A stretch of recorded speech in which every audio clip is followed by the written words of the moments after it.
Good morning, everybody. It's been a couple days. I'm done traveling. For now. We know how this goes. Until, I don't know, the mood hits me again. We're going to get started. I hadn't really decided if I was going to use Oracle or Tarot today, but I think we're going to start with Oracle. So we're using the star codes Astro. We're going to get an overall energy of the day. These cards are more about the astrology and how that affects us. So I feel like that's maybe something significant. We have Saturn in retrograde and Mercury's just come out of retrograde. So some interesting energies going on. Probably have some relief to some challenges in your life, hopefully. And if not, then we can expect that relief to come in here soon. And let's just see where we're at right now. And right now we are in Scorpio. Investigate. Scorpio is it's always kind of a scary sign, right? Because it's that which is hidden, that which we don't know yet, and it's the number 8. 8s are typically really fast moving, but I'm not sure in this deck because I'm not too familiar with it. I noticed the leaf and leaves in there as if something is growing out of the darkness. The moon appears as if it's a new moon, which could be new beginnings. And I don't see a head on that scorpion. So maybe we're overthinking things. We are investigating. And I'm actually going to look at the book and see what Scorpio says. Number 8. Scorpio asks you to dive down and reach into the wellspring of your soul. Scorpio's symbols are the eagle and the scorpion, as this sign invokes both soaring heights of the eagle's perspective and the scorpion's ability to burrow under the rocks of the psyche or culture. The fixed water sign Scorpio is ruled by Mars in traditional astrology and co-ruled by Pluto in modern astrology. It is connected to the pelvis and the root chakra. The sun shines through Scorpio October 22nd through November 21st. So this card is asking you to drop assumptions and ask questions. Be fascinated by a mystery. Dive deep into the well rather than settle for the surface. Look under the rocks and be curious. The situation is going to require some research. Take nothing at face value. Probe the conscious and unconscious passions that motivate the situation. Be aware of the sexual dynamics in the room and what role they play. Look at the worst case scenario so you can prepare, then feel safe enough to search for the best case scenario. Be ready to transform and transmute the situation. Distill the essence, concentrate. Play your cards close to your chest. It's time to gather information, get the facts, work with the materials, and introspect. Listen to both the facts and to your own situation rather than to other people's opinion. Share only when you are ready. Appreciate moments alone. If you learn to be comfortable alone, you will have more bargaining power in relationships. Within the depth of your soul is your connection to the infinite. Search for it. The challenge with this card is to question everything, including your own concerns, jealousy, possessiveness, drain your energy and waste of time. Before triggering your defenses, the scorpion sting asks if that response will get you what you actually need. And the gift of the scorpion is transformation, loans you the strength and curiosity to plumb the depths of and face your monsters, then soar to new heights and transform the situation. Feel the well within that connects to the collective source. So, I don't know about you guys, but I've been in a bit of a challenging situation lately.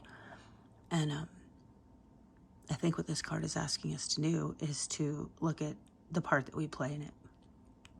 Make sure that we are not creating the situation, reacting to it.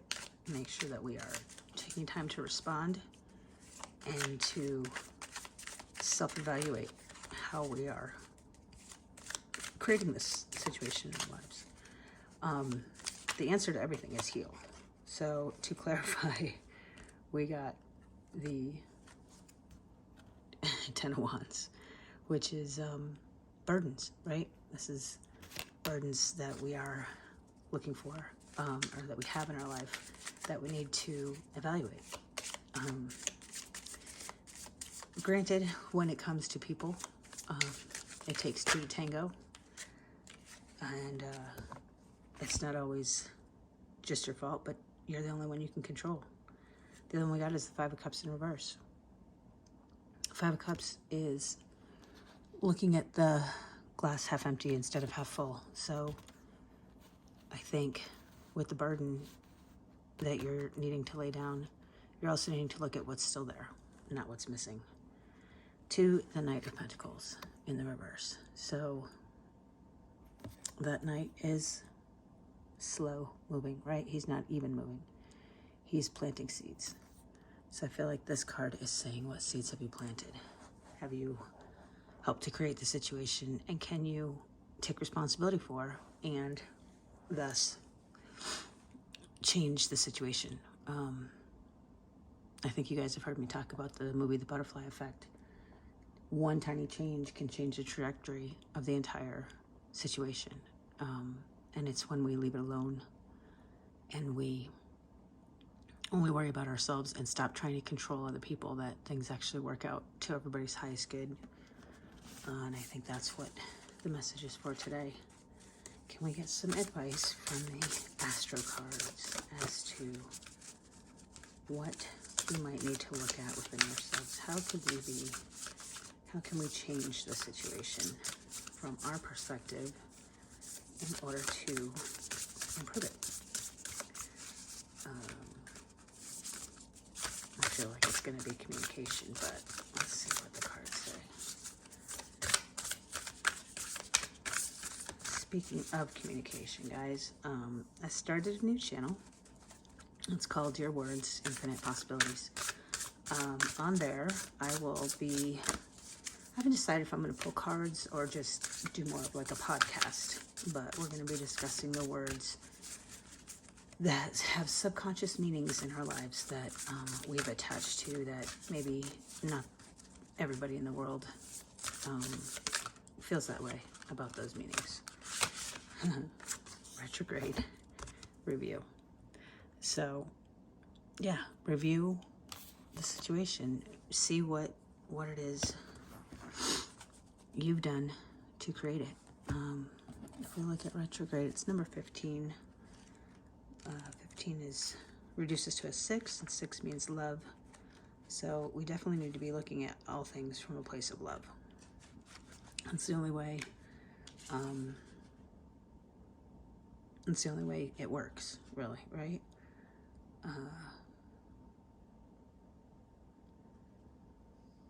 This is using your cumulative skills that you have built up, and this is now integrating those skills, right? This person looks like they're in a library, so they may very well have been studying for a very long time, and they're light and dark, and they are seem to be okay with it, embraced it, but they're alone. They haven't done this with anyone else, and I think the message there is to understand that everybody's going through the same thing. Everybody's having their tower moments, I guess you could call them.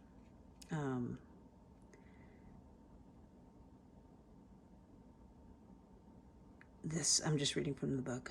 You want the emotional charge of anger at the excuse to wallow in the memory of betrayals and regrets. You've been there, done that, got the t-shirt, and don't need to do it again. Take a deep breath. This is a moment out of the ordinary flow, an opportunity to use what you've worked so hard to learn. Use your accumulated skills, knowledge, and maturity. Slow, steady, and thoughtful will win this race. So what is it that we're needing to review that we can help with this situation? Probably review your words. Have you said words that you didn't mean? Have you used words that maybe were triggers for the people that you didn't even know? You know, you probably touch on people's wounds and they don't even realize that they're old wounds that you're hitting. And it could be a simple word that you don't really attach a lot of meaning to, that they do, that creates the whole situation. So let's see what it is we need to review. Justice in the reverse. Something's not fair. You're not being fair in some situation. You're not giving as much as you're asking for, and maybe you need to give a little more or ask a little less. Next card. 10 of Pentacles in the reverse. So this is resources. So you're expending resources, energetic resources that don't need to be spent. You're wasting energy, and the situation is not fair. It's not going to bring justice about. It's fighting an uphill battle. So review if you even want to fight the battle. Maybe it's time to just walk away. That 10 of Wands underneath is telling me that you're taking on a lot of burdens and you've not delegated any of that responsibility. And to the 9 of Swords, that's the headache. That's, I don't know, guys, I feel like the situation is saying, you know, do your best to review and find the lesson in this situation, but it may be time to walk away. And even when there's situations we have to walk away from, doesn't mean they end forever. It does mean that you're laying down your swords. You're walking away from the fight, right? And maybe the people you're dealing with or the situation you're dealing with calls for your removal in order for them to grow, change, and learn their lessons. We can't continue to take people's lessons away from them. And sometimes especially with codependency, we have a tendency to do that, right? Because we don't want anything bad to happen to those people, or we want to save them, or we have a savior complex or anything like that. It might be time to just sit by and watch and observe and review and just be there without judgment, without fear, without any sort of intervention by you at all. And if you can't do that when you're in the situation, then it would be time to walk away and just let the chips fall where they may. Be there to help people pick them up afterwards, but you can't prevent them from falling. So review, and what was the Scorpion? Investigate. So it's a time to evaluate your situation and see how it is you might be creating it and what you can do to fix it, and what you can do to fix it for yourself, because you can't fix it for everybody. It's impossible to make everybody happy. And the more you try, the more you feel unworthy.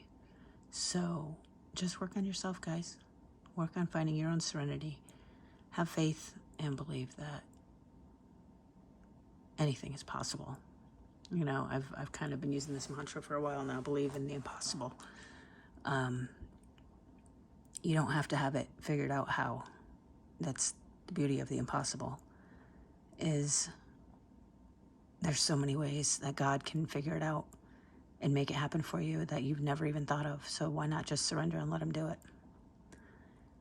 At any rate, I'm going to leave it there, guys. I hope this message made sense for you.